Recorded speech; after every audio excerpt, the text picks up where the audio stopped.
Nadia, welcome to the Scenic Route podcast. How are you? Hello, Jennifer. Thank you for having me. I'm wonderful. Thank you. How are you? I am actually so super excited. And what everyone who's listening, what you don't know, that Nadia and I already spent like 20 minutes now doing very funny accents in all the different languages. Like the one accent like you should not really use.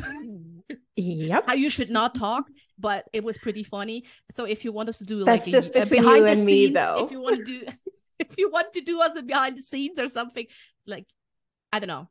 If we get enough votes, we'll do a behind the scenes. We might. It's yes. I don't know. But hey, so for anyone listening who might have not heard of you yet, can you briefly walk us through your story? Like Of course. How you started, how you got where you today, the pivotal crossroads, the big moments. Absolutely. Well, I'm Nadia and I am half Sicilian, half Moroccan. My parents actually met in London in the 80s, but then I was born and raised in Switzerland. And since we started with languages, my parents never really decided on one language. So it was just all, let's just let her figure it out. It was Italian, it was French, it was German. And then I learned English later on, mainly from watching Sex and the City. Didn't we all? Listen, education, right? Also 24. Priorities. All I can say is it worked, right? Because people always think I'm American. And then in terms of work, I work at the intersection of business and self-development, which really sort of nicely marries my two areas of expertise and my two different backgrounds. So on one hand, I've got my more academic, professional, more corporate background in business. And for me specifically, I chose an interdisciplinary field that kind of zooms in on where business and design and tech meet, and personally specialize in design thinking, service design, bit of product design, which makes up most of what I do with my clients. And then I also, I'm a little bit of a hippie and bit of a Sicilian witch, as those who know me know. And always have been interested in the underlying energetics and the psychological principles of what we see on the surface in life and in business. And so, yeah, we could double click here and go much deeper, but I'm going to leave it at that and just say that I have these two areas of expertise and that's what I blend in my work. And I'm happy and grateful that I get to do that every day, because I literally had to make this job up because it didn't exist. Right. For like a decade, I was going in one direction, then feeling like I was missing out, and then going in the other direction and feeling like I was missing out, until finally at some point I was like, I guess I'm just going to have to literally make this up, build this myself. And I have. This resonates so much with me. Yeah. And this is so true though for everyone starting business, right? Like most of us, or a lot of us, start with starting their business with something they're really good at. Yeah. Right? Like you're a good writer, you're a good designer, you're good whatever. Then everyone's like, you should be doing this for work. Yeah. And you're like, oh, really? Okay. Do you think I'm good at it? I get paid for that. And then you're like, oh, wait, I wanted to start my business to be like a photographer. And now I have to do all these different things. And I actually have to define what it means for me to have a photographer business. Yes. That's like, so yeah, this resonates so strongly with me. And also like, it's what you said. And that's also like disclaimer. I've worked with Nadia before. And I picked her because she was the perfect blend of like the traditional education side and the woo-woo. Let's call it. And non-judgmentally, we call it woo-woo. Yes. And like, because I have an academic background too. And for years it was like Google data. And I love me some Google data. But it was always kind of like, there's just something missing. Let me also pull a tarot card. Let me just also see what the cards have to. Yes. Yeah. That was like my house growing up. Yes, totally. Yeah. Like, my mom, she was also a bit into that. Back then, she was mostly like, oh, let me pick Bachblüten, like flower remedies. Yes. And I'm like, oh god. Which now in hindsight, I think, well, of course we liked them as a kid because they were pure alcohol. Exactly. But hey, those were the 80s. But yeah, now, like, I mean, sometimes, yeah, I end up working with clients. I'm like, oh, let me pick like an oracle card or a tarot card or a color, which also, this is now very weird. Like, I see colors around people. Yeah. Do you? When I see them in I my didn't mind. know that. Oh, Yeah. Is it like an aura thing or is it like a synesthesia thing? Or is it both? I think it's more of a synesthesia thing, though. Okay. I'm not, but or an aura thing. I don't know. It's really weird. Jen, tell me my color. Ah, no, I can happily do. I demand it. I must know. Do you want to do that? Do you want to do that? 100%. I must know.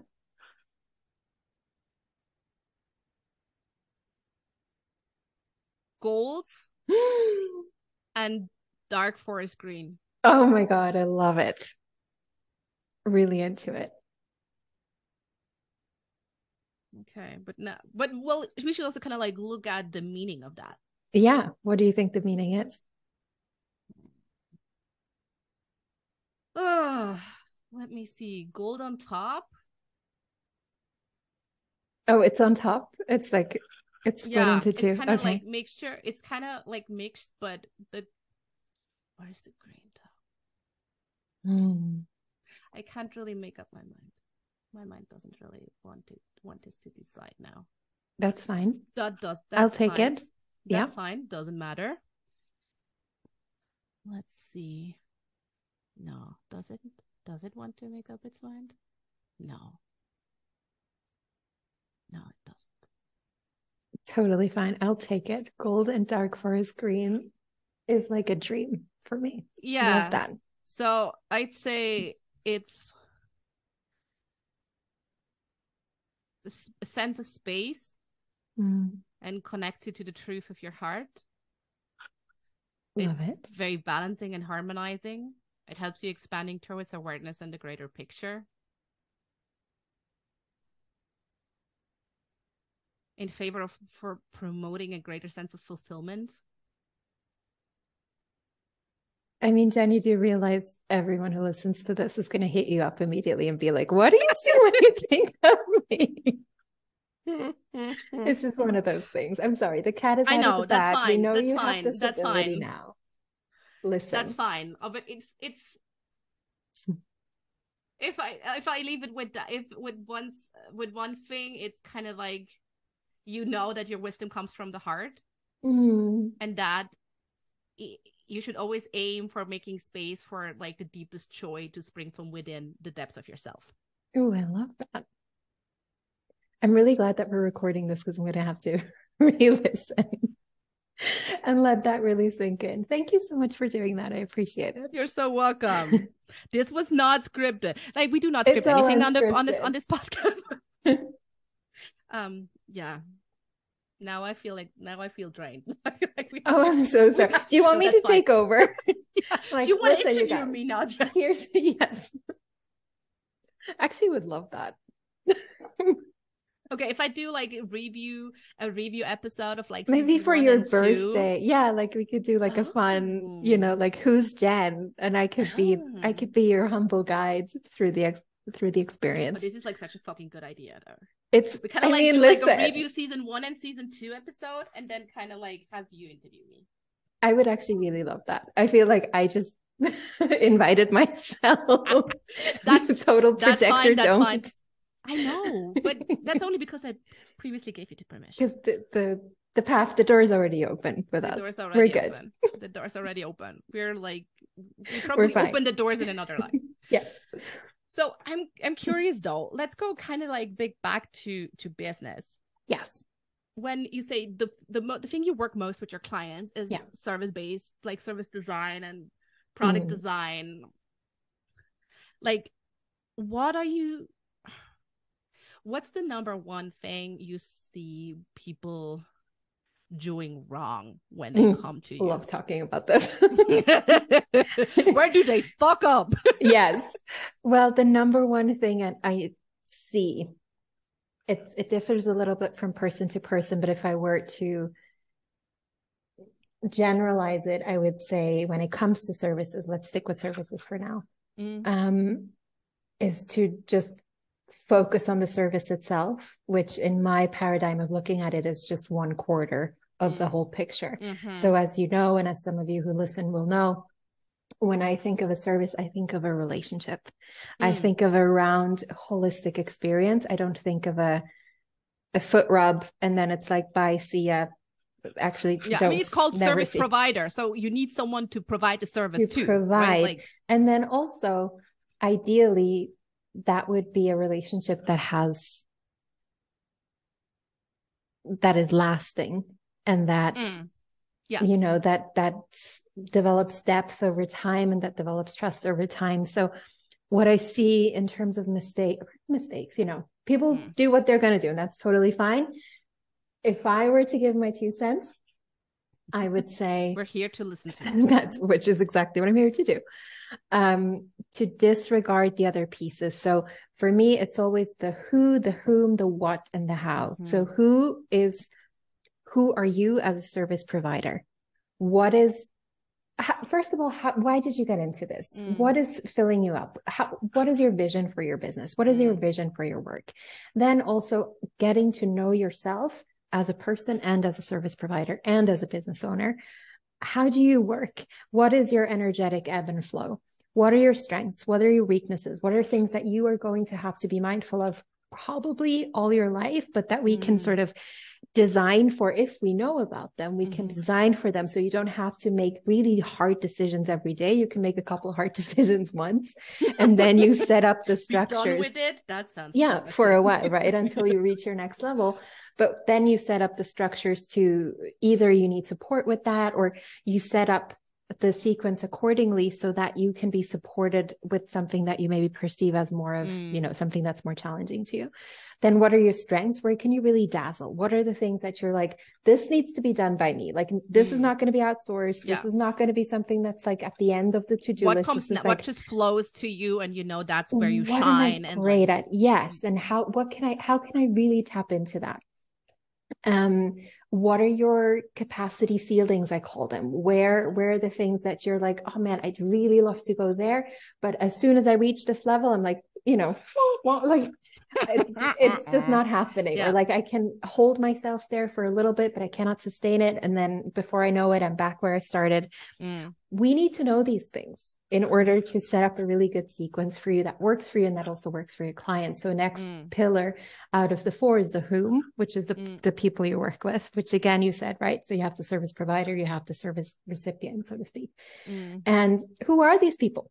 Who are the people you're excited to work with? Because if you're bitching about your clients all day long, then maybe it's not that they're all exceptionally awful people. Maybe it's that you didn't do the work that is yours to do in the back end of figuring out, who am I excited to work with? What is the common denominator there? How can I meet them where they're at? How can I provide the service in a way that provides a gain for them? And how can I find these or let these people find me, if that's kind of how you want to go about it? Either is fine. And then that is all your work. That is not the universe. That is not God. That is not like something that just happened naturally, organically. Like, that is your work to do. Yeah, and that's a hard pill to swallow though, right? Because for some people it sure is, yes. Yeah, right? Because like when you're... I knew this was going to be a spicy episode. I think out of all of our the ones I've done, I knew the one with you was going to be like... I bring the spice. But, right, like when you're attracting, I mean, I see this too, right? And like, this is so interesting because you come from a service provider domain, and I come from branding, and it has a lot of intersections, right? Oh, absolutely. And it's kind of like, well, I had a client who was like, oh, I don't know, those clients, I had a client and she was like, well, I currently have 2 clients. They're like, I don't know, not so great fits. And like, then she was bitching about them. Like, look, this is fine. You can vent here. That's okay. It's a safe space. Yeah, but we might talk about this in a podcast later. I'm just kidding. Like, oops, just kidding. But like, this is, you kind of brought this on yourself. Yeah. Well, I mean, it can be a hard pill to swallow, sure, but it's also liberating, right? Because it's like, no, you choose. This is not something that just happens to you. Because I hear this a lot with clients where it's like, oh, well, when I say, because, it's like, I'm sure you have this with your clients as well in the beginning, especially when I do a strategy audit, which is like 60 minutes. I'm always like, is it really 60 minutes? Because we get so much done in like the 1 hour. Yeah. People are always like, what just happened? Like, they're what floored. Weird window of time and space just worked.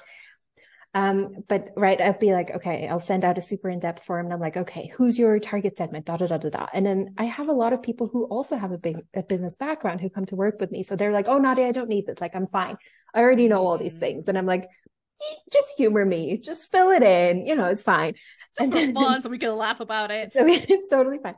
And then, what comes up often is like, well, the people who find me, or the people who gravitate towards me, or I guess the clients I have. And that's totally fine. There's nothing wrong with that. We can work with that as a starting point. But isn't it wonderful to think, oh, it's actually on me to choose, and I can design the pathways for these people to come to me. So I'm not just stuck with like, oh, but everyone I want to work with is like, or, everyone who wants to work with me, da, da, da, da, da. Okay, that's great information to have. Now we know what you might not want, or what's not super fun for you to do. That just reminds me of something. When we bring the spice, serve, like, okay, I bring the spice, you serve the tea. What, I'm sure you're going to love this. What are you telling the people who are like, oh, I don't need to do this. I help everyone. I serve everyone. I don't know if I still have clients like that, because I think they... Oh, no, I surely don't, because like they were like, nah, okay. No, I mean, here's the thing, right? You can't do that. And that's not just, that's from every perspective we just sort of covered. That's from a purely business marketing strategic perspective. It's impossible, first of all. As my teacher always said, and actually all of my teachers and professors have all said, if you're going to try to serve everyone, you're going to end up serving no one. And that is the truth, because you're going to be watering everything down. You're going to be like, oh, but if I do it for this person, well, but then these people who are, let's say, okay, I'm going to work with this segment who's like this, but then someone who's on the completely different end of that spectrum, if I want to also appeal to them, how many websites would you need to appeal to everyone? Like, I have a couple clients who have 2 different sorts of audiences. And even with that, and they're very like well-chosen, intelligently, segmented audiences that make sense. But even with them, we'll do case-to-case basis of like, do you need 2 websites? How are we going to set up this website to make sense and to not alienate one of those 2 audiences? And now remember someone coming in being like, yeah, but what I do is really good for everyone. I'm like, listen, I believe you. Probably everyone could benefit from this. That's totally fine. Yeah. But you're going to have to segment this now. And the thing is that you will not only have people who are in your very, very specific segment, you will also get to work with other people.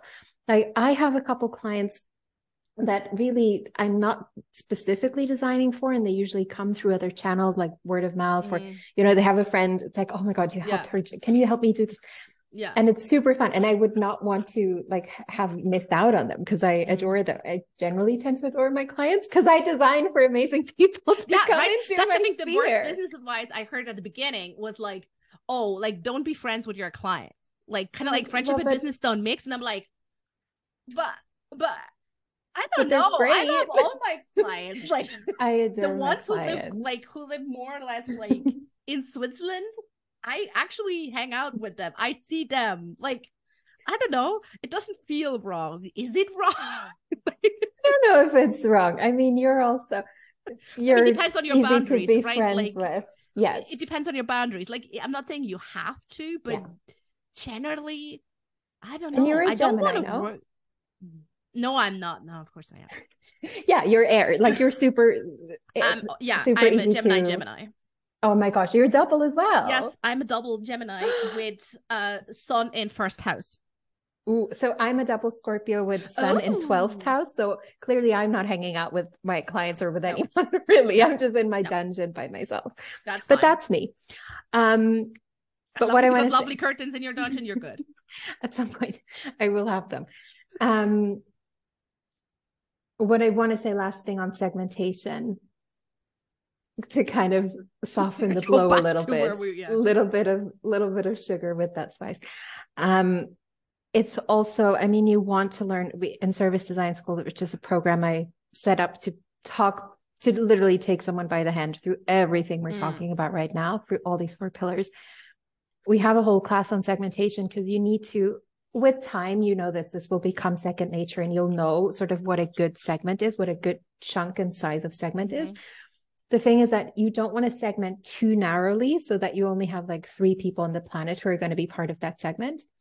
But you also don't want to segment too wide where you're like, Depends. yes, everyone. I mean, if you can charge really high ticket to and those then you 3. can, but then these 3 people need to understand that they're part of your segment, need to understand that they have the problem that you're solving, need to also be on the lookout for that. Let's say it's a risky model. It can be done. It's risky. It's risky, but at the same time, right? Like that's the thing, right?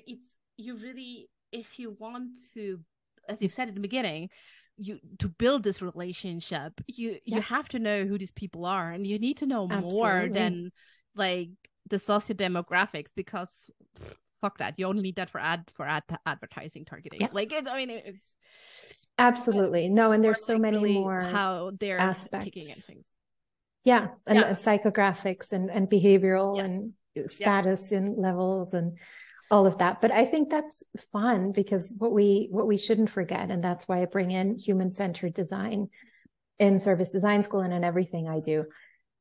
We're talking about humans, right? We have in human-centered design, service design thinking, we always have the human at the center of the galaxy of everything. Yeah. So it's less about, ooh, what would be cool to do? Or like, ooh, I just saw this cool template, or I was sold this cool step-by-step process, or this person is doing it this way, let's do it this way. And then at the very end, I'm going to slap on some cool graphics and some cool branding. And then I'm going to make it sort of fit what this person might need. It's like, no. We start with the person. Yeah. What do they? And I mean, I can tell you, like, the best services, even the best products, this is the same. This goes for both categories. User-centered. I mean, yeah, you can't deny it. Yeah, right.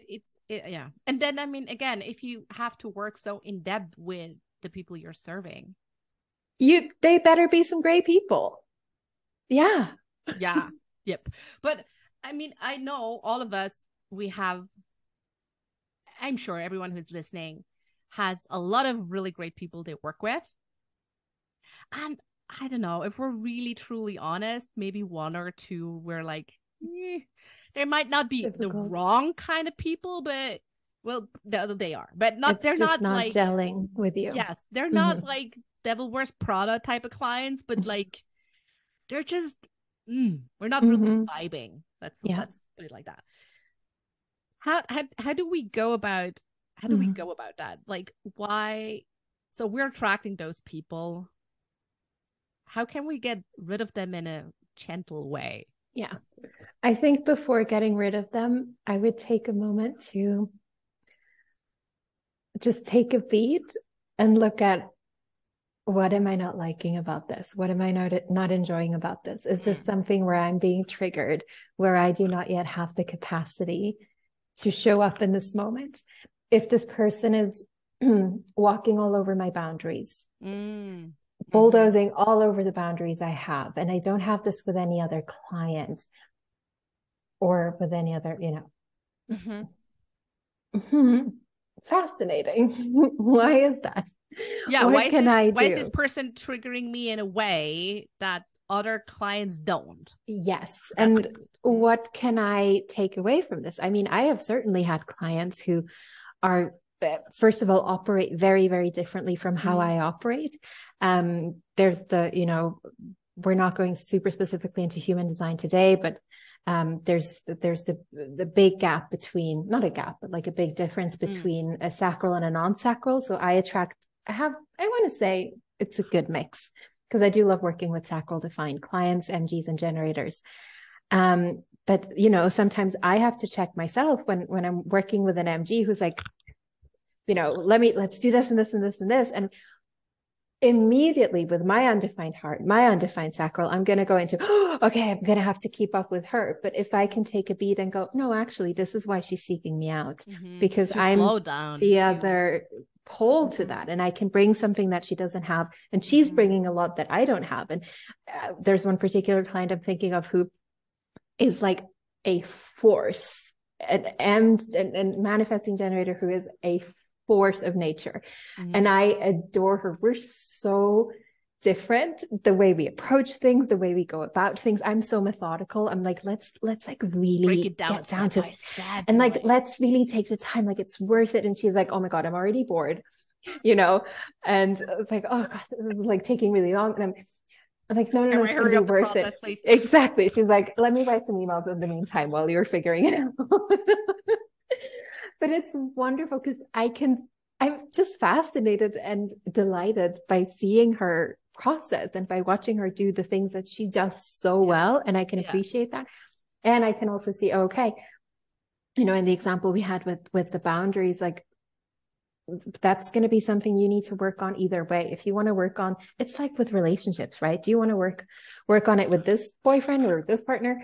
You can, you know, leave this person, you can start the dating process fresh, and you're going to meet someone else. And at some point you're going to get to this point again where the boundaries topic will come up. This is not a person specific thing. This is a topic that's going to be coming up for you either way. So I think that would be the first thing that I would look at is, what are you bringing that's here? Kind of bringing that's been brought to me, and what can I learn from this? Yes. Yeah.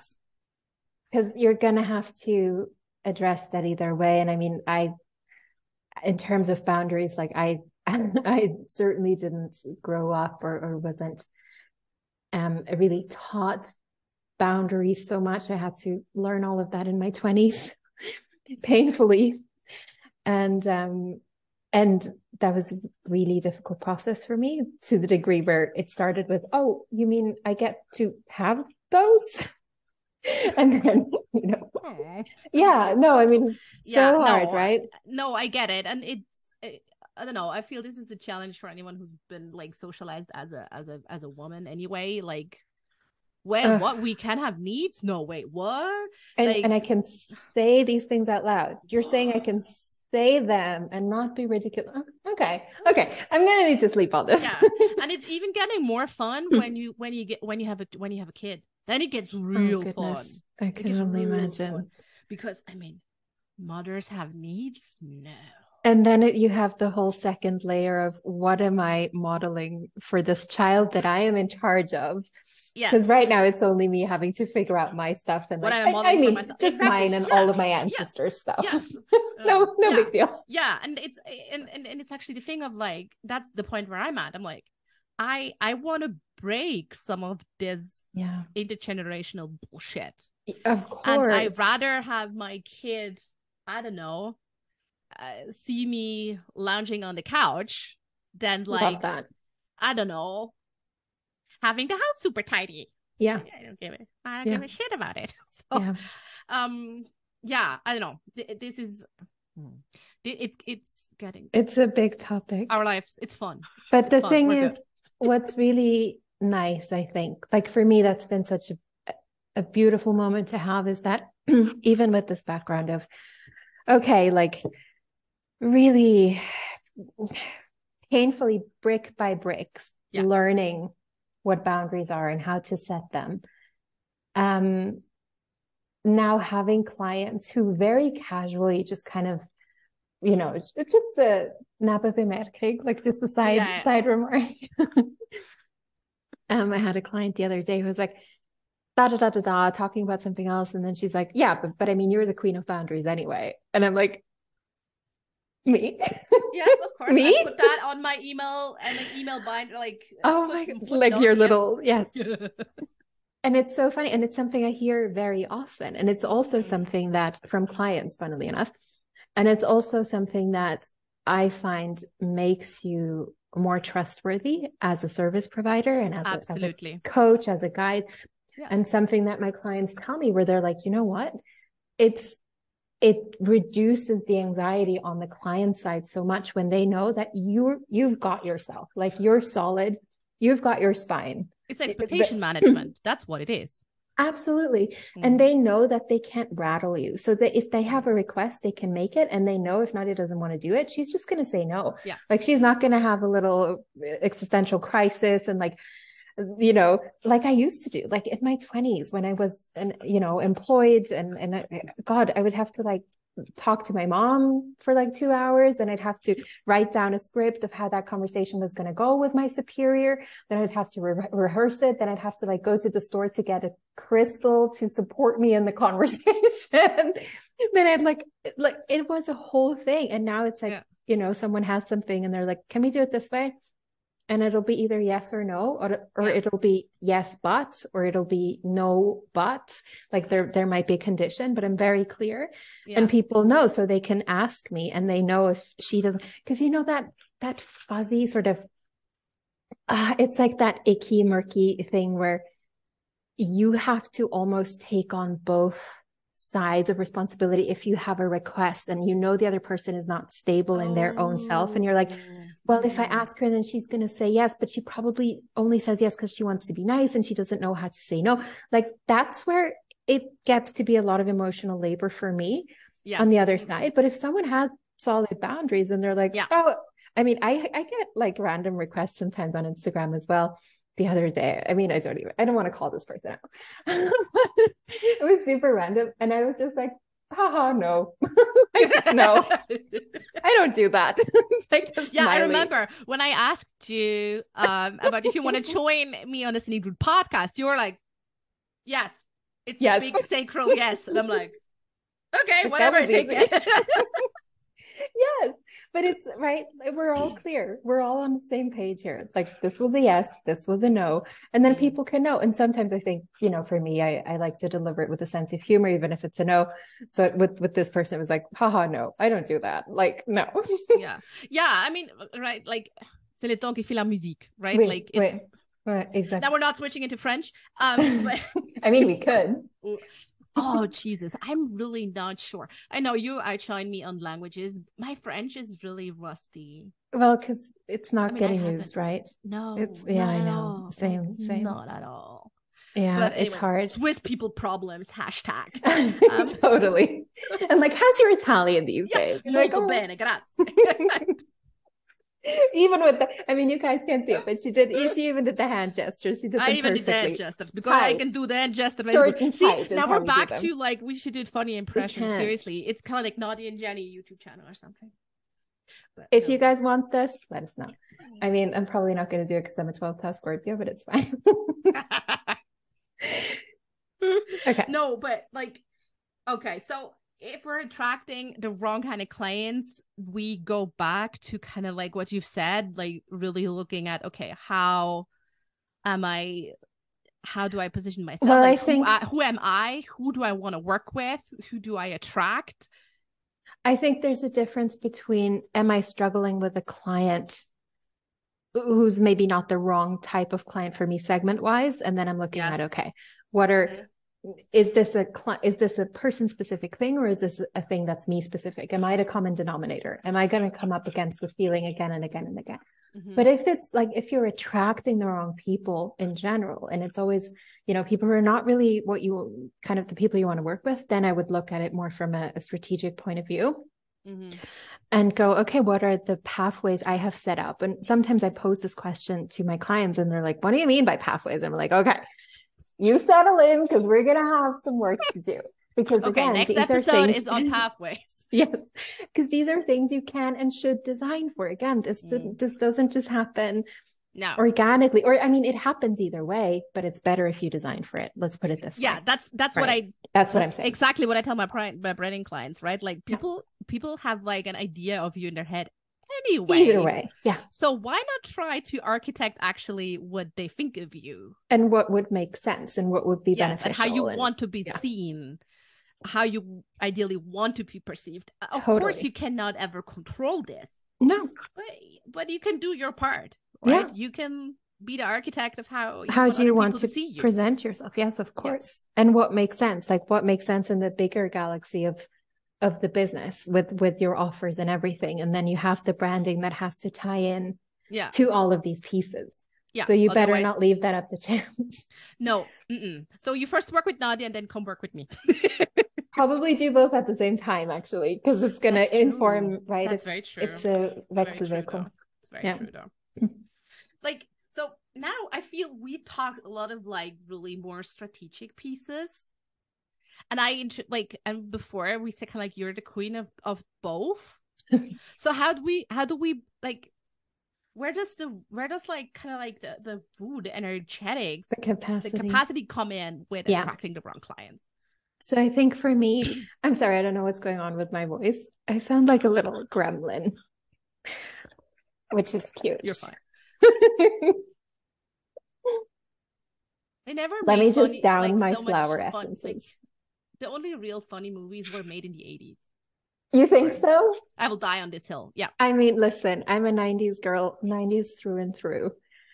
A 90s rom-com, like give me an 80s rom-com that beats a 90s rom-com. We can talk about this in our own time. It's fine. Yes. You and I will chat about it. We'll chat. Just like 90s rom-com. What are those? Kind of like You Got Mail? You Got Mail. Oh, classic. So good. So like, it's just got everything. I fantasize about being alive in the 90s obviously I was alive. I was alive in the 90s. You're not that young. You're not, are you 15? Are you like a child prodigy? No, but like I fantasize about it being the 90s, but I am the age I am now. So like 30s, but it's the 90s. So I can actually enjoy, because I was like early teens. And that was a cool time. Like it was a good time. Yes. And like all the things, right? Like but I didn't get to like really enjoy the 90s as an adult and like enjoy all it. So I think about this a lot more often than I should. Anyway, capacity. Capacity is what we wanted to talk about. Returning to the woo. So for me, right, the strategy, which we touched on just now, is what we consciously choose. This is like us being our adult selves, like sitting down to do some business. It's the formula, it's the blueprint. And then the capacity, which is going to be a topic for everyone. The size and the impact of that topic is going to differ from person to person. But to me, one way to visualize it is the capacity is your vessel. So say you have a glass of water, it's your container, right? And the strategy is what you pour in, what you consciously choose. And you're like, oh, I'm going to do this. Well, how much capacity do you have? If, I always think of this visual, and I'm sure I have it on my Instagram and, some other places as kind of a meme where there's going to be a point where you either stop pouring or you can keep pouring, but it's going to just flood the vessel. Yeah. Because your vessel hasn't adjusted to the strategy yet. So it's again, a wechselwirkung. Maybe at some point I should learn this in English because I say it a lot. Do you know what I'm saying? I mean, you obviously know, but do we know this in English? People can look it up. We do. Isn't it just kind of like an interdependency? Yeah. Oh yeah. Or like or do you want to go into more of like reciprocal effect or? Love it. Love all of these. I'm not that smart. I wouldn't have said it that way. Yes, it's right. It's kind of like a video game a little bit where it's like levels. So you advance one level here, but you also have to advance one level here. You can't just go into the new world if you've not advanced on both. Oh, if you haven't upgraded your armor, you cannot go into the next world. Yes, you can't. Oh, I love this World of Warcraft theme here. Well, I did just finish reading a wonderful book that's just going to be a little...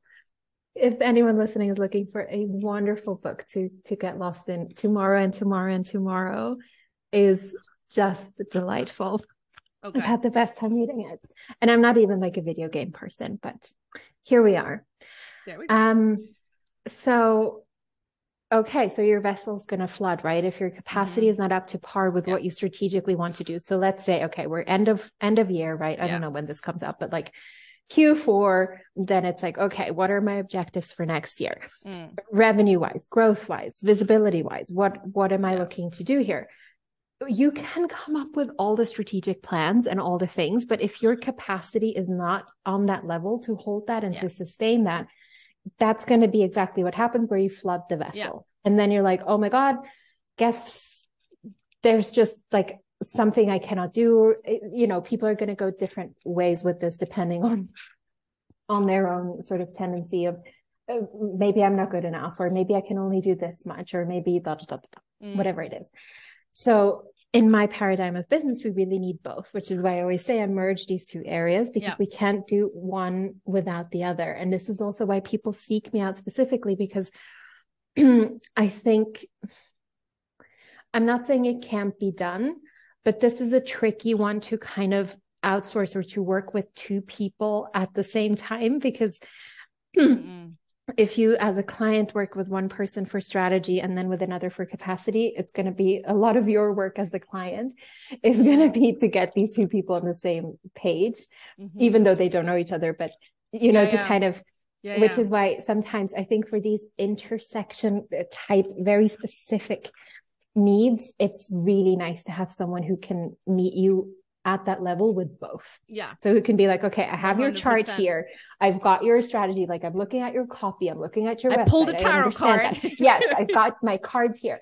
I understand all of these things, but I also understand that there's such a thing as capacity. Yeah. And like that and that's something that comes up with a lot of our clients, that your capacity is seasonal. Yeah. Right? Like, yeah. Maybe if you're super stretched now, and that's not even business wise, maybe your kid is sick, you have troubles in your relationship, a parent needs taking care of, like whatever it is, right? Your capacity is ever changing. And interesting. I've never thought of it this way. No, I think to me, maybe we have different understandings of capacity. Maybe. I think to me, capacity is really like the internal, I call it the spine, right? And I remember when you and I had this conversation, you were like, what are you trying to say? Oh yeah. She was like, we were talking about capacity, and then she had a random, she was like, out of the blue, she was like, it's like the spine. She was mumbling spine. I'm like, sure. Whatever. I don't I love how in your rendition of me, I'm like an old grumpy, like I mean, no, you're not, and everyone can see that. You're not wrong. No, I am. Like, I'm an old Italian man. It's true. Like my taste of music and all that. Oh, you're always go for the Adriana Celentano. I have like my nonnos playlist going pretty much every day. That's fine. But yes, to me, it's capacity is internal. It's really a spine. I think of it as a spine. Some people resonate with that. Others are like, well, what is that woman talking about? But it's like, do I have, again, it's like the container, the vessel. Can I hold that? And I think the things that you touched on for me are more like circumstantial. How am I feeling today? Is my kid sick today? Is more seasonal. But to me, those are a little bit different. One is external, one is internal. And I think of capacity as more internal. So I would make that distinction. Oh, that's interesting. I don't know if because to me, I agree, but I don't know. I feel. So would you say external factors cannot kind of diminish or reduce your inner capacity? Is it not penetratable? There's probably some interrelation, but to me, in my paradigm, capacity is subconscious. Strategy is conscious, capacity is subconscious. Oh. And so just knowing what I know. From no. Right? I mean, it's very rare that something will touch on the subconscious level and will actually shift it without us really making an effort. I mean, it's got to be like a super traumatic experience would do it. Sometimes people do have sort of like spontaneous moments of a subconscious shift, but it's very, very rare in adult life. So I would think that they're just circumstantial. like situations we find ourselves in that I think would impact what you can handle or what you can say yes to, or how far you can stretch yourself or not. But to me, that's different from capacity. I think capacity is internal, the way that I think of it. Yeah. It's like, what can I hold? What am I available for? Where do I feel safe? How far can I go until I don't feel safe anymore? And then my entire system is like, no, this is where we need to pull back. Like, no. This to me is an internal process. Yeah, that is true. Yeah, it's very interesting though, this conversation. Like, I mean, I see there's a lot of beauty in that, right? As in, like, you kind of like are harboring your own, like, your capacity, and it's just really, and you have the whole, like, the serenity over it. You're like, well, it doesn't always feel like that to people, because maybe, you know, you obviously have done a lot of work on yourself, and I think to you, you're not the kind of person who's overwhelmed by that notion. But there are people who are overwhelmed by that because they cannot quite see, like, well, then what do I do with this? If I always get to this revenue level, and as soon as I go, you know, I had one client who came to me specifically because she just couldn't hack that next revenue level. And she had her own, and again, that's why I'm saying it's internal, because it wasn't the things that were going on around her. It's actually a really good example for this. She had a big launch, and she kind of comes from a more, I'm not going to say her industry, but there's a lot of sort of a patterning in her industry of like, oh, we're going to be breadless. Like we're not going to ever amount to anything, but at least we're creative, or so at least kind of, so kind of like a starving kind of mentality going on as but like, at least we can, you know, we can fulfill our heart's desires, and at least we can do this kind of thing. We're all matters in business. This is good for us. But then but I'm always going to be struggling. I'm always going to have to be supported by my parents. I'm always going to have there, she had that, but then she ventured into it. It was kind of adjacent but slightly different industry, but still, of course, it's carrying all of her stories that she has carried since she was a child. Like, we really went there, like, when did you first hear this? And she had this wonderful launch that was super successful, incredibly successful. And then a little while later, she's like, I don't even know what happened. Literally, I mean, in German, we have the thing, right? The money flows through your hands, flows through your fingers. Like, she had this, this amount in her bank account. And a few weeks later, her system could not handle that. She did not have the capacity to handle that. And so it just, she's like, Nadia, I don't even know where it went. I don't even know what happened. I know I had like a random payment to make for like this thing and this thing. And so these to me would be the circumstantial, or something, right? I have to make like a car payment, or I have to make this. Those are like outside circumstances. But for this to happen, this is to me something we need to look at internally, where it's like, there's a part of her system that had to hold you back. That's like, we went somewhere we have never been. This does not feel safe. This does not feel like somewhere we can like reasonably be and exist and survive because, and then we had to look at what are those because. So not only like we fear in that case, we fear our launch failing, but actually like we fear the launch succeeding. But we're now like, with that experience, she's like, okay, now thank you, Nadia. Now I fear my launch failing, and I fear my launch succeeding. Wonderful. And I'm like, my work here is done. No, I'm just kidding. I'm just kidding. I mean, I know there's who wrote it, the upper limit book. Was it Gay Hendry? That sounds about the big or the big leap. The big leap. Yeah.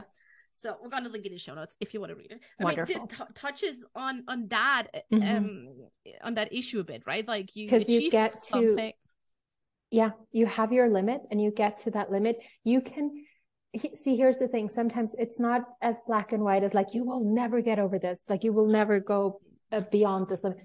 You can, especially when you're like very strategically, you know, getting yourself there, doing all the things. But at some point, your system is going to be so freaked out if you haven't yet built the capacity to be with that it's just going to like bring something about that gets you right back to the confines of, oh yeah, this feels much better. And the thing about this like sigh of relief is that you're objectively probably in like 99% of cases in a really shitty spot now where you're like, oh, this is much better.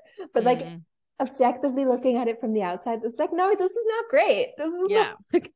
But your system is like, but you're used to it. It feels safe. Familiarity. Yeah. And that's also kind of like, that's what a lot of people also kind of mistake for self-sabotage. Exactly. Oh my God. Thank you for saying that. Yes. This is like, yes. Preach, right? Like there's no such thing as self-sabotage. Yes. People hear me. No such thing.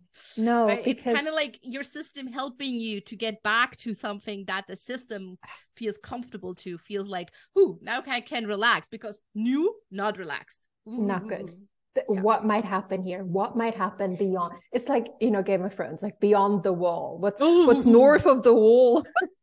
Okay, that was a terrible Westeros accent. I'm so sorry. Bad. It was really bad. It's fine. It's fine. We're gonna need to cut how we're just throwing out pop culture references though. You know, the 5 people who can keep up with us on this are like our new BFFs, because true. This is true. If you're still with us at this point, like who are you? Who is my new BFF? Please DM us. Like we gonna make a special club. I'm gonna design merch. Like we're awesome. Like yeah, I know. I just really want to say like now every Sunday I say, where are my dragons? Because I'm really waiting on the next season too. I swear I haven't started. Oh, like I was the same. I was like, nope, not gonna watch it. They fucked up. Oh no, that wasn't me. I'm not like this at all. I'm like, I want to watch it. I just don't have time. Or like I'm watching some other trash or something. No, it's good though. I'm sure it is. I have such a long list. Yeah, and especially because that Doctor Who guy. I mean, is that Prince Philip and yeah. Okay. Now we've lost like another 2 people out of the 5 that we're still with. Like Doctor Who. I'll gift the last 3 people remaining. I'll gift them a sweater, like some kind of awesome sweater. If you're still with us. I mean, I also think I would have. I think I fantasized about this at one point where I really wanted like a pop culture podcast.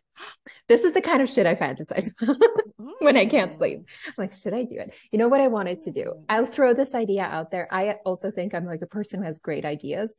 So, but I don't have the time and energy to fulfill them. Okay, so like, if you're if you're generator or money gen and you hear this, go run with it.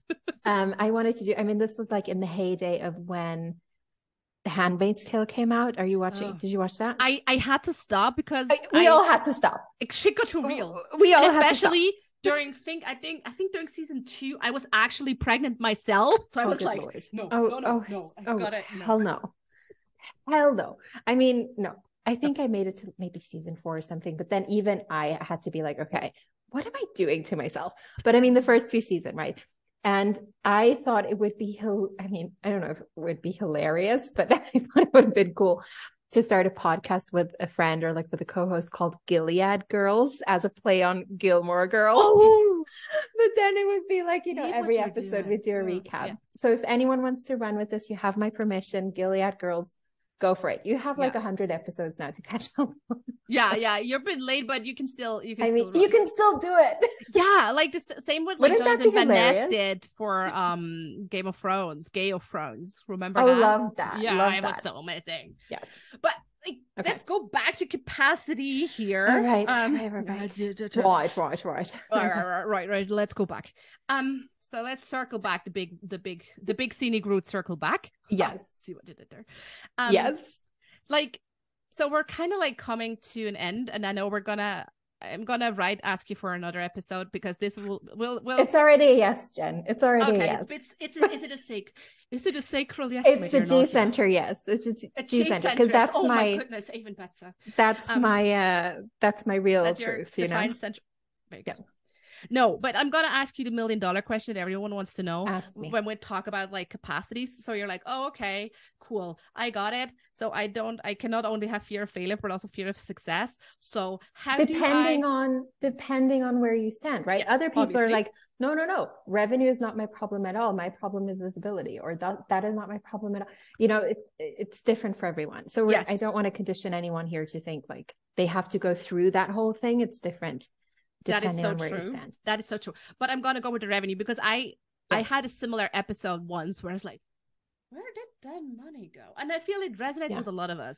Not maybe the big launch, but I don't know. Every now and then you're like, I didn't buy. What happened? I think what was so interesting with this client specifically that it took so little time and her bank account was right at, the number she was at before, because that was her comfortable number. Yeah. Right. But then other people have other capacity stuff where they will not launch. And the $1 million question, quite literally, is like, asking, okay, how can I make my new comfortable number like 1 million? Okay. Love that. It's very on the nose. Give me like the quick 5 steps, please. I don't have time. Okay, you guys, I'm going to deliver. I'm going to deliver on this. No, I'm just kidding. No, but if we want to increase our capacities for whatever we feel like, I don't know. I mean, it can be visibility, like you have this big visibility thing, and then suddenly it's poof, whatever, right? You're at some point where you realize shit's gonna happen. Working. Shit is happening all over again. Mm-hmm. I'm sick of this. I'm back where I started. Yeah, like the Leiterli Spiel, where you short before you cross the finish line, it's back to start. What's it called in English? I have no idea. Ladders, ladders game, snakes and ladders, snakes and ladders. I think yes. Someone let us know. Right, go back to field number 1. Yes. You're like, well, great. Now I'm exhausted and I'm back up.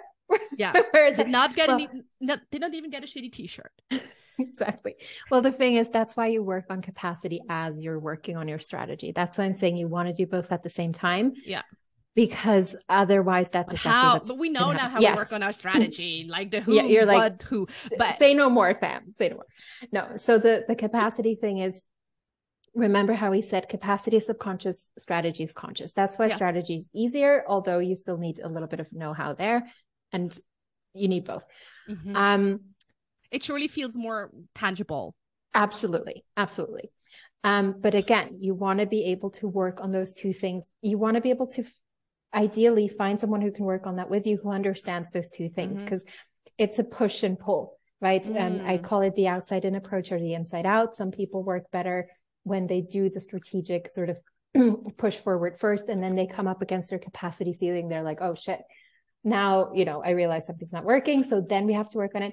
I personally am more of the other way around, where I will work on my capacity either way. And then all of a sudden it opens up. Yeah. Big chance if you're listening to this podcast, you're the later type. What I sometimes refer to as beers from my coach, we have to be first before we do. Yeah. And not do and then be something. But that's just what comes naturally to me. There's no right or wrong, but I can see it sometimes with my clients. I'm like, oh, I'm the same as you. And that works for me, because then it opens up. I'm like, oh, why would I even ever do it this other way? Like, I can do it this way. This is much better. Yeah. And like, I have to work much less for this. It's much easier. But basically what I'm saying is conscious versus subconscious. First thing you need to understand is that being disciplined, being like, depending on will, muscling through, staying positive, all of these things. I mean, great if that's what you want to do. Anyone can do whatever they want, but those are this is called the Scenic Route, not the Hustle Highway. So we're with you. And the thing is, you can only do that so much of the time. Like, there's gonna be a point. Your willpower will come to an end. It's not an infinite resource, because it's a conscious thing. It's a conscious effort, and you're not always in conscious mind territory. In fact, you're quite rarely on the whole picture, bigger picture, in conscious mind territory. So can we do something where we recalibrate, right? If 95% of your baseline still thinks it's unsafe, or there's something too threatening going on beyond that goal that you have set for yourself consciously, it's more a matter of slowly and gradually and safely and respectfully to your own system, upward adjusting that baseline of what registers as safe. And how do we do that? It's going to be super, super dependent on the person. It takes, But I'd say the common denominator is like actually really going slow. Probably even slower than you think. Some people work really fast, I will say. Like, some people are like, yes, there are. I have clients like that are like, yes, I also believe in like quantum leaps.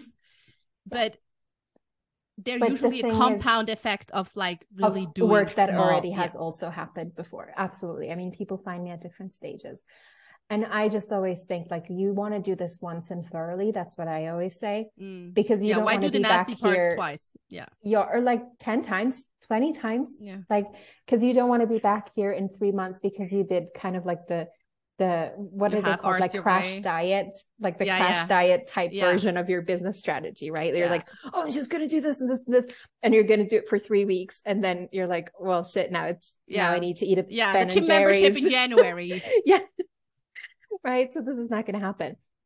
So let's do it consciously and slowly. I mean, I've been working with I have different people I work with, but there's stuff I've been working on for a year, and like I do the work every day. I'm not just like I do the actual work that I give my clients to do every single day, and I do my sessions at the moment weekly, and we're still here. But I'm like light years away from where I was when we first started. But this is in like practical terms, can you give us some of the actionable things you're doing? What do you feel comfortable sharing when it comes to your it's going to be different from person to person, but I do I'm trying to think of like something that's going to be applicable to most people, and that's easy to do, and that doesn't go outside the scope of this episode, which is hard to do. I'm bringing the hard questions. Well, that's why we love you. So keep in mind that we always want to go towards the subconscious level when it comes to capacity, not the conscious. So you can already scrap reading a book. You can already scrap watching a documentary. All of those things are conscious mind. So anything that will influence your subconscious, it's going to either be, things like deep meditation, hypnosis, anything that happens at theta level. Obviously, again, if it's a big thing or something you've tried on your own a couple of times and you're still not getting there, I always recommend working with someone, because again, I also work with someone, even though I know those in and out, because there's going to be blind spots in your own understanding as well. But anything that goes beyond that, because as long as we're working with the conscious mind, it's not gonna and I probably have to really discover what works for you, right? I mean, I have clients who, I personally love tapping. If that works for you, that's amazing. I know clients who really resonate well with sound healing and to kind of like broaden the mind with sound. There's so many things, yes. And I'm like, that doesn't do, like, it's relaxing, but it's not like, whatever thing you're gonna do that you're actually gonna do. So for me, the daily practice to me is more the reinforcement of what I do in the sessions with my mentor, with my guide. So the practice is just to sort of, I always think of like feeding a baby, like just feed myself a little bit of that every day. Just give myself a little spoonful so that my system can calibrate towards that and can get a little bit, not too much, but like just a little bit of an understanding of, oh yes, okay. And over time, right, that becomes normal. And I have a little bite of it every day. But it's, most of my clients are creatives in maybe the literal sense or broader sense.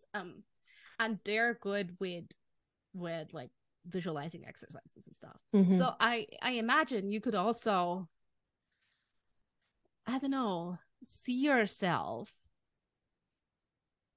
how you're getting better, like how you're feeling better, just trying to hold that for as long as you can every day. Start small or something. I don't know. I'm sure it's not a bad idea. Or is it? Look at me being like super. Like. Well, it goes for me. It goes a little. You probably know I have a kind of a love-hate with like affirmations and things like that, because I know it's like the thing that people will gravitate towards the first thing, right? Like, oh, but I write down my sentences and all of that, and you can do all of that, but I would as long as you have zero bullshit around it. And also, I would do that in connection or as an add-on to the actual capacity work that you're doing. So if you're just adding on the affirmation or the visualization or the vision board, and there's no capacity work that has taken place before that, it's like throwing something at like a Teflon surface. It's like, it doesn't stick, right? Because your subconscious is like, what does that have to do with me? Like, that's a nice sentence. This doesn't concern me. Exactly. This is like, you know, you're like turning around, like, you mean me? You know? Like, you know that meme where it's like the partner with the girlfriend and the other woman, they're all like, you should do a meme with that. Nadia is good with memes, like with memes. You should do one of those, you know, like the capacity is like the. Actually, let me look at this. Yeah. I mean, it's it's just not going to stick is what I'm saying. And I have had clients, and it's not just going to not stick, but it's also going to make you, what I've seen in my experience with some clients who've done this extensively before they came to work with me, is that it's going to make you less trustworthy to your own system to be repeating something that your system does not actually believe. So you're like, you know, every day you stand in front of the mirror, you're like, I love myself, I love myself, I love myself. And your system's like, yeah, but it's not true. You know, that's just a kind of a strong example, but because it's not, again, it's Teflon, like it just kind of, it doesn't even penetrate the realm of, you know, it just doesn't go there. So if we can start on the inside, and we can start with that recalibration, with that reprogramming, whatever you want to call it, whichever approach you want to take, and then you can add that on, that's amazing. So that's where I will give clients homework like that, or if they come with a suggestion like, oh, I could do this, I'm like, yes, absolutely do it, because I know that we've done the work for that to actually, like, that hook or that anchor to be able to sink in somewhere. Otherwise it's just like, again, it's like, yeah, cool. What does that have to do with me? Like, that's not going anywhere. And then you're going to get fed up, because you're going to be doing your affirmations every day. And you're like, this is not working. Yeah. And then you have like from a business perspective, if you have a bad client experience and you're like, fuck this shit, I'm not going to, I'm going to leave Nadia a bad Google review. And then, well, no, because if it wouldn't happen if you worked with someone, like, it doesn't have to be me, but it wouldn't happen. It happens if you kind of go into it blind by yourself, and then you don't even have a bad Google review to leave to anyone, because you haven't. You can leave one to yourself.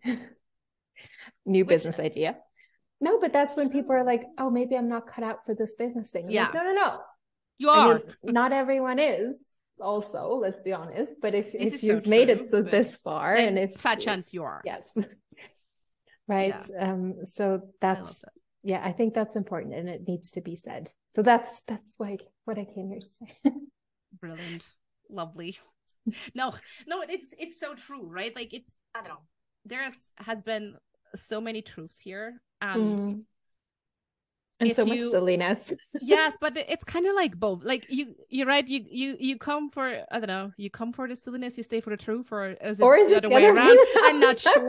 But either way, sure between all like the Game of Thrones and Sex and the City references and pop cultural shenanigans, well, that's like what you have to endure to get to like the good capacity. There were golden nuggets in there, people. You can't have one without the other with me. It's like no. So I'm an Enneagram 7. So if it's not fun, I'm not interested. Are you? Oh, interesting. What do you think I am? I have no idea. I'm not really. No, I forgot what I am. Maybe a 6. 5. I think I'm a 5. Is that like 6? The least sexy? Like the 5 is like, I think, because I read it and I was like, this kind of sounds really like me, but it also sounds like one of the more boring ones. I think 5 are the curious really ones, right? Or then maybe I'm not a 5. Types. Am I? I mean, that's nice. But like the really precise one, they're like really structured, organized. I think sticklers. Totally. I don't know.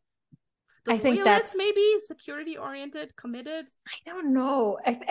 I'm thinking it's a 5, but the Enneagram is really not my framework. Yeah, me neither. I'm just saying. I just had to laugh when I was saying when someone did like, oh, you're an Enneagram 7, did that, and then almost like, this makes so much sense. While laughing is my coping mechanism. I love that. I don't actually have humor anywhere in any of it. Like a 12th house Scorpio. Maybe that's how I cope. Maybe humor is just how I cope. Yeah. There you know what? It's been working. Yeah, my BFF and I always say, I'm like, live and thriving, so us going. So, hey, Nadia, if people, where do you hang out online? How can people, like, if they're now like, oh, okay, I got to work with Nadia on my capacity, how can people find you? My personal website is nadiagabrielle.com. And then my Instagram is _Nadia Gabrielle. And then if you're a projector in human design, I also run Projectors Invited. Do come over. It's for projectors and it's also for those who love us, which I think is everyone. Just kidding. I mean, how can you not? Should be everyone. And then it's at Projectors Invited on Instagram, and I have newsletters for both of these, and which are hilarious, by the way. So thank you so should really much. sign up for Nadia's newsletters. Thank you. But see, this is the last thing I'm going to say. But this is why I only work with people who are really amazing, because they have to filter, like they get filtered through all of these things. If we don't match, sort of on a humor level and sort of on an outlook level, no one will come to work with me because they're like, this woman is mad. So the person who's still listening to this, the thing, right? Like that's the final parting words of wisdom. Like, find you're weird, because and this is what it's about. You're gonna have a lot of fun in your work if that's how you can segment your service. Celebrate your weird, and you can have that segment of people come in who's like, say no more, fam. I heard this podcast, totally got it. I thought it, and you can match there. So I think that's really important. It's not going to be the same for everyone. Of course, you have different priorities. And this is okay. But it can be done. That's you're really not serving everyone, and you're not for everyone. So exactly. So I always have one last question, but you already answered that within our conversation. What was it? What book are you currently reading? Oh no, but I just finished it last night. Oh, okay. Then I just finished it. That's why my eyes are literally not open yet, even though it's midday, because I had to finish this book. It was wonderful. Now what am I going to be reading? Now I'm having an existential crisis because I'm like, which one is it going to be? I know. I'm two people: the one who buys the books, the one who reads the book. And the one who buys, there was maybe at some point I'm going to find myself with a really big chunk of time to actually read them. You're like, no. What am I wanting to read? I do want to read. Do you know David Leibovitz? He's an American chef. Mm-hmm. Yeah, from the Bay Area. Yeah. He moved to Paris maybe 20 years ago. Yeah, he has a gorgeous Instagram. Gorgeous, delicious. Oh, wonderful. And he wrote, I read a book of his a couple of years ago, Sweet Life in Paris. And it's kind of little anecdotes, little essays and recipes. Yeah. And he has a new one came out a couple of years ago. It's called L'Appart, the apartment. And it's about his journey of, moving into his new apartment in Paris. And so I've been wanting to get into that, just kind of like a palate cleanser. And then I'm going to find my next book after that. That sounds brilliant. We're going to link up in the show notes. Please do. Nadia, I don't know. I cannot even say it was a blast, because it was more. It was like an explosion. It was an explosion.